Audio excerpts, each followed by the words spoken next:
In this video, we are going to learn how to log into your account in DeepSeek. First, open up your Google Chrome. Now on the search bar, type in DeepSeek.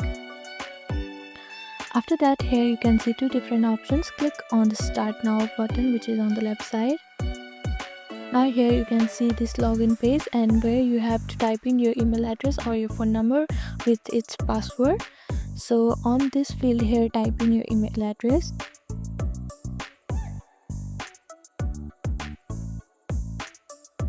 Now type in your password in this field. Now make sure to click on this box here to confirm that you have read, consent and agreed to all the terms of use and policies of DeepSeek. If you have forgotten your password, you can click on this forgot password here and recover your password. And if you don't have an account yet, you can click on sign up account and create a new account. Now click on login to log into your account. So this is how you can log into your DeepSeek account. Thank you for watching this video. Please do not forget to like, share and subscribe to our channel, and comment down below if you have any queries. Thank you.